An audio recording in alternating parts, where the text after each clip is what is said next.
சுற்றுச்சூழலை விலையாக கொடுத்து வாங்கும் வளர்ச்சியானது ஆபத்தானது அப்படின்னு சொன்னாங்க கனிமொழி அவர்கள்.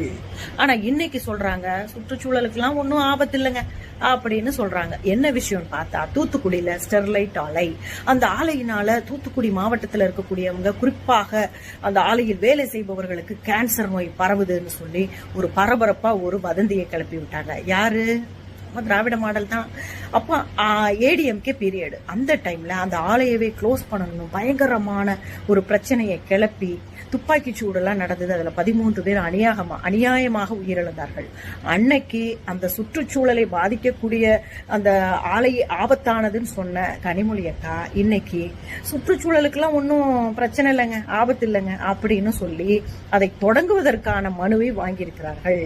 இந்தியாவிலேயே அதிகமான விதவைகளை கொண்ட மாநிலம் தமிழகமாக விளங்குகிறது அப்படின்னு சொல்லி எதிர்கட்சியாக இருக்கும்போது ஆக்ரோஷமாக பெண்களுக்காக பேசிய கனிமொழி அவர்கள் இன்னைக்கு அக்கா அப்படி சொன்னீங்களே, இன்னைக்கு டாஸ்மாக் எல்லாம் மூடலையே, மதுவுக்கு அடிமையாகி நிறைய உயிர்கள் போய்கிட்டு இருக்கே, குடும்ப நடுரோட்டில் நிக்குதேன்னு சொன்னா வார்த்தையும் வரல, பதிலும் வரல, அங்கிருந்து ஓட்டம் மட்டுமே பிடிக்கிறாங்க. ஆக அன்றொரு பேச்சு இன்றொரு பேச்சு, இது எப்போதும் சகஜமான ஒரு செயல்பாடுதான் இந்த திராவிட மாடலுக்கு, குறிப்பாக கனிமொழி அக்காவுக்கு.